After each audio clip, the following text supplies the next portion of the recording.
दिल्ली का इतिहास हजारों साल पुराना है। आज की दिल्ली के कई रिहायशी और चकाचौंध से भरे इलाके कुछ दशक पहले तक जंगल हुआ करते थे। हालांकि दिल्ली शुरू से ही राजनीति का केंद्र रही है, इसीलिए यहाँ कई सल्तनतों और शासकों द्वारा विकास कार्य भी कराए गए। वहीं यहाँ के ऐतिहासिक इलाके जैसे लाल किला, चांदनी चौक आदि मुगल काल से ही विकास करते रहे और समय के साथ इनके स्वरूप में परिवर्तन होता रहा। लेकिन सवाल उठता है कि इस खूबसूरत शहर की नींव कब और किसने रखी।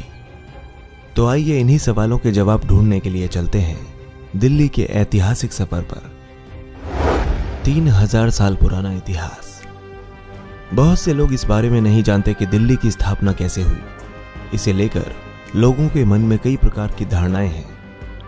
इतिहास के आईने में देखें तो पता चलता है कि दिल्ली का जिक्र आज से 3000 साल पहले महाभारत काल से होता आया है।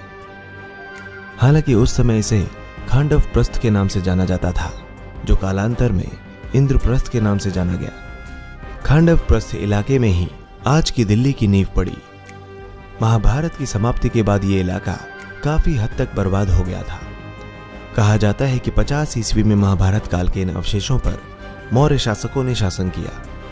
धीलु नाम के राजा ने इस जगह का नाम बदलकर योगिनीपुरा कर दिया था। हालांकि राजा के बाद इसे दिल्ली कहा जाने लगा और शायद दिल्ली ही सालों बाद रूपांतरित होकर दिल्ली हो गई। तोमर वंश ने किया शासन। एक समय तोमर वंश के राजा अनंगपाल या बिलान देव तोमर ने इस जगह पर शासन किया था।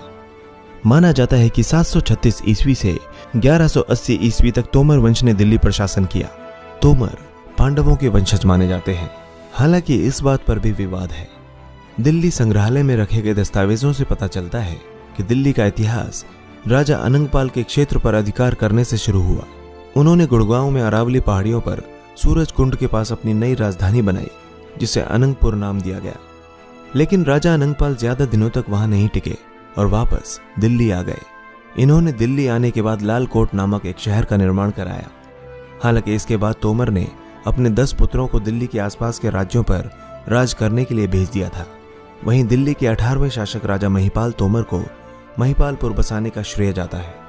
कहा जाता है कि तोमर वंश के आखिरी महाराज अनंगपाल तोमर तृतीय अपनी लड़की के पुत्र और अजमेर के राजा पृथ्वीराज चौहान को दिल्ली की देखभाल का जिम्मा सौंपकर तीर्थ को निकल गए थे।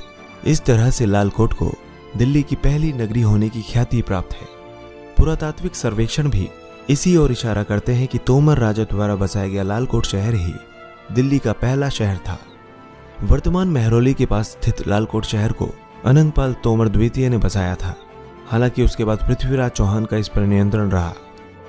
आज भी इस इलाके में लालकोट के खंडरों को देखा जा सकता है। कहा जाता है कि पृथ्वीराज चौहान ने 1164 ईस्वी में लालकोट के चारों ओर अपने शहर का विस्तार किया और इसे राय पिथौरा के नाम से जाना गया। हालांकि मुस्लिम आक्रांता मोहम्मद गौरी ने एक युद्ध में यहाँ के शासक पृथ्वीराज चौहान को हरा दिया और अपने गुलाम कुतुबुद्दीन ऐबक को यहाँ की देखभाल करने के लिए छोड़ दिया। गौरी की मौत के बाद कुतुबुद्दीन ने खुद को दिल्ली सल्तनत का सुल्तान घोषित कर दिया और गुलाम वंश की स्थापना की। इसके बाद लालकोट को उसने अपनी राजधानी बना लिया। दिल्ली सल्तनत के दौरान विकास। दिल्ली सल्तनत के समय ही दिल्ली का विस्तार लालकोट से मेहरौली तक हुआ और इसे 14वीं शताब्दी में पुरानी दिल्ली कहा जाता था।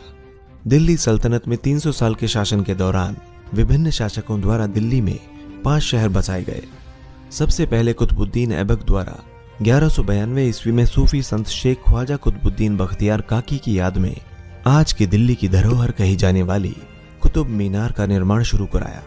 हालांकि जब तक कुतुब मीनार तैयार हो पाती तब तक ऐबक दुनिया को अलविदा कह चुका था। बाद में इल्तुतमिश ने इसका निर्माण पूरा कराया। कुतुबुद्दीन ऐबक ने कुतुब मीनार के पास ही कुव्वतुल इस्लाम मस्जिद का भी निर्माण कराया था। दिल्ली सल्तनत में शासकों ने अपने राज्य का विस्तार किला राय पिथौरा से शुरू किया था। वहीं गुलाम वंश के खात्मे के बाद मामलूक वंश के जलालुद्दीन खिलजी द्वारा 1290 ईस्वी में मेहरौली और कुतुब इलाकों के आसपास निर्माण कार्य जारी रहा। जलालुद्दीन खिलजी ने अपनी राजधानी वर्तमान महारानी बाग के पास स्थित किलो खेड़ी को बनाया। इसके बाद के शासक अलाउद्दीन खिलजी ने मंगोलों के आक्रमण के डर से राजधानी को सीरी में स्थापित कर दिया, जहां आज ग्रीन पार्क, शाहपुर जाट और हौज खास इलाके मौजूद हैं। हालांकि मंगोलों ने फिर भी दिल्ली पर आक्रमण किया, लेकिन अलाउद्दीन पहले से ही इसके लिए तैयार था। लिहाजा लगभग 8000 मंगोलों को कैद कर लिया गया। उसमें कुछ मारे गए और बहुत से मंगोलों ने मुस्लिम धर्म स्वीकार कर लिया। लगभग 13वीं शताब्दी में अपने रहने और गुजर बसर करने के लिए उन्होंने मंगोलपुरी का निर्माण किया। सन 1320 ईस्वी में तुर्की मूल के शासक गयासुद्दीन तुगलक ने नसीरुद्दीन मोहम्मद को हराकर दिल्ली पर अपना अधिकार स्थापित कर लिया और यहाँ तुगलकाबाद शहर बसाया। उसमें एक किले का निर्माण भी कराया गया। इसके बाद मोहम्मद तुगलक ने किला राय पिथौरा और सीरी किले के बीच जहांपनाह नामक एक और शहर की स्थापना की।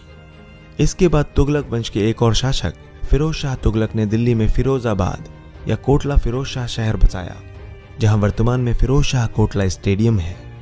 इसके बाद तैमूर लंग द्वारा दिल्ली पर आक्रमण किया गया और शायद तभी से दिल्ली सल्तनत का अंत शुरू हो गया। मुगल शासन में मिली अद्भुत वास्तुकला। बाबर के हमले के साथ ही यहाँ राज कर रही दिल्ली सल्तनत का अंत हुआ और मुगलों ने अपना साम्राज्य स्थापित कर लिया। इसी के साथ 16वीं शताब्दी में अंग्रेजों के भारत पर कब्जा करने तक भारतीय उपमहाद्वीप में मुगल कालीन वास्तुकला का विकास हुआ। वहीं शाहजहां के शासनकाल के दौरान मुगल कालीन वास्तुकला अपनी चरम सीमा पर थी। वर्तमान में ज्यादातर वास्तुकला इसी काल की है।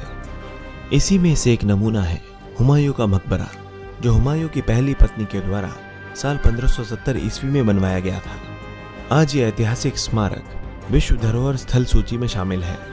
1540 ईस्वी में हुमायूं को हराने के बाद शेर शाह सूरी द्वारा पुराने किले का निर्माण शुरू कराया गया। हालांकि इसका मुख्य रूप से निर्माण दीन पनाह नाम से कराया गया था। वहीं सन 1555 में हुमायूं ने पुनः दिल्ली पर कब्जा कर लिया और अधूरे रह गए पुराने किले का निर्माण भी पूरा कराया। मुगल सम्राट अकबर के पोते शाहजहां ने दिल्ली के आखिरी शहर का निर्माण कराया, जिसे शाहजहानाबाद कहा गया। वहीं जामा मस्जिद और लाल किले जैसे ऐतिहासिक स्मारक भी इसी काल में बने। अंग्रेजों ने दिया वर्तमान स्वरूप। लगभग 200 साल के अपने शासनकाल में अंग्रेजों ने दिल्ली को वर्तमान स्वरूप प्रदान किया। लुटियन जोन की तमाम ऐतिहासिक स्मारकों मसलन Rashtrapati Bhavan, India gate, south block और नॉर्थ ब्लॉक, संसद भवन इत्यादि अंग्रेजों की ही देन है। इन स्मारकों का निर्माण 18वीं सदी में किया गया। वहीं कनॉट प्लेस को बनाने का श्रेय तत्कालीन अंग्रेज सरकार के मुख्य वास्तुकार रॉबर्ट टॉर रसेल को जाता है, जिन्होंने यूरोपियन शैली में नई दिल्ली के बीचों बीच एक प्लाजा बनाने के विचार पर काम किया। रॉबर्ट टॉर रसेल ने ही कनॉट प्लेस का डिजाइन बनाया था। हालांकि एडविन ल्यूटियन और हर्बर्ट बेकर ने इनके काम को आगे बढ़ाया। एडविन लेंसियर ल्यूटियन को इन सारी ऐतिहासिक स्मारकों को बनाने का श्रेय दिया जाता है। मुख्य रूप से इन्हें भारत की तत्कालीन राजधानी नई दिल्ली की अभिकल्पना के लिए भी जाना जाता है। इस तरह से दिल्ली कई टुकड़ों में बनी और विकसित हुई, लेकिन आधुनिक दिल्ली का विकास ब्रिटिश शासनकाल में ही हुआ। आज आप दिल्ली की कई मायनों में सैर कर सकते हैं। मसलन यहाँ मुगल, ब्रिटिश व अत्याधुनिक आर्किटेक्चर की भरमार है, जो आपको भारतीय इतिहास के कई ऐतिहासिक दौरों से रूबरू कराती है। दोस्तों, इसी तरह की इंटरेस्टिंग और इन्फॉर्मेटिव वीडियोस देखने के लिए हमारे चैनल आज ही सब्सक्राइब करें और बेल आइकन को दबाना ना भूलें।